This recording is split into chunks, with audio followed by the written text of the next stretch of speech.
Hello there guys and welcome back to George Lester Reads, and today I'm going to be talking to you about Simon vs. the Homo Sapiens Agenda by Becky Albertalli. Simon vs. the Homo Sapiens Agenda, not George vs. the Homo Sapiens Agenda. This is part of a brilliant marketing campaign that Penguin Books did where they replaced the Simon with the person receiving the book's name. It's brilliant, it's wonderful, it's inspired, let's get over it. Simon vs. the Homo Sapiens Agenda is one of my most anticipated reads of 2015 because I read it back in 2014.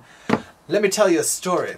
Back in 2014, I did an internship at Penguin Books, and the wonderful Anthea Townsend, who acquired this book at Penguin, she let me read it quite early on. So I read this back in April 2014, and didn't know if I was allowed to talk about it, didn't know if I was able to say anything, so I didn't. I just wrote a nice little review on my blog, which I didn't post. I've kept it as a draft so that when the book comes out I can roll it out. Then I read it again later on that year, and I've read it again since. So this is a book that is not only my most anticipated of 2015, it is probably my most read book in recent times. I don't reread very often, I only reread a book if I really, really love it. So I've reread quite a few David Levithans, but this book I've reread 3 times in the space of about 9 months. That's how good it is. So this book is about 16-year-old Simon Spire, a boy who is just trying to figure out his life and trying to figure out what it means to be him and what he is looking for in the world. He's gay, and he is trying to also figure out how to tell his friends and how to tell his family and just kind of coping with it all.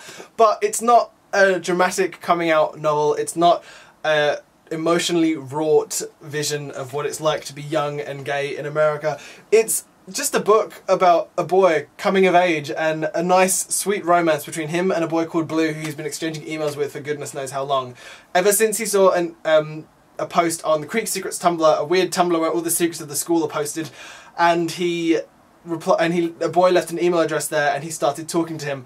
They're both gay, they're both at the same school, but Simon has no idea who Blue is. And over the course of the book, you get to read some of these super mushy, super gorgeous emails between these two boys, and that's probably one of my favourite parts of the book. I know I've not told you about the rest of the book yet, but that's probably one of my favourite bits, when you get to read the wonderful, gorgeous, sweet, Oreo-filled emails that are in this book. It's just, it is so sweet. I love it. At the beginning of the book, the emails fall into the wrong hands of a boy called Martin, who basically wants Simon to hook him up with a girl that he is friends with. And he is threatening to expose Simon and to expose Blue. And that's where all of the drama kind of kicks in within the book. It kind of all exists in the background. And through the medium of the school play, I loved this book so much. I feel so privileged to, 1, have read it early, and 2, to have read it 3 times early as well, and also to have a copy of this gorgeous proof in my hands. I feel like it's been a while since I fell so head over heels in love with a contemporary. I loved All the Right Places, but this was just something else. It's just so gorgeous and sweet, and it's definitely my new happy book.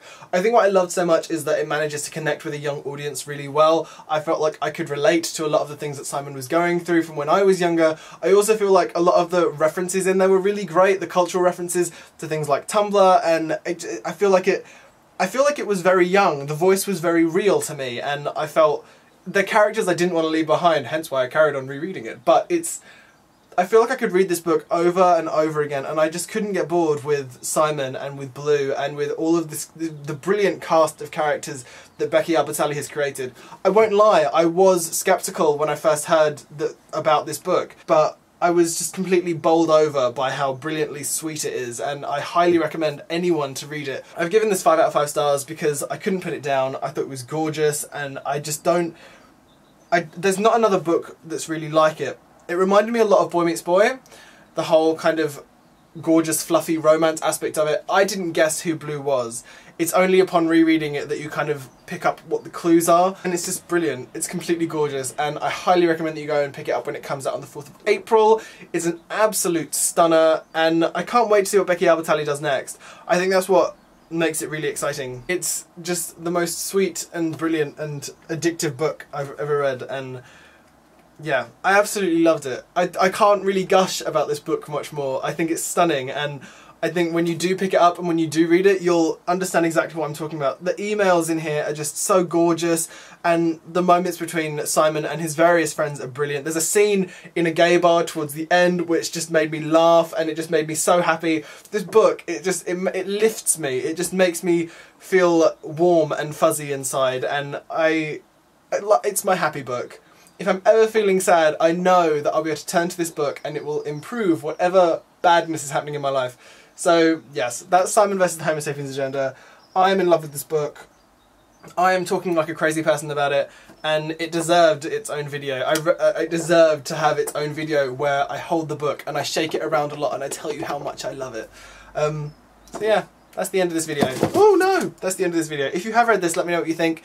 And I really hope you do enjoy it if you go and pick it up. I absolutely think you should. It's an absolute stunner. Yes. What else? That's it. I love it. I think like my heart exploded when I read it, and will continue to explode every time I read it. Oh, I may read this again. That's terrible. I can't read it again. Anyway, I love your faces, and I'll speak to you very soon. Yeah. Oh. Yay!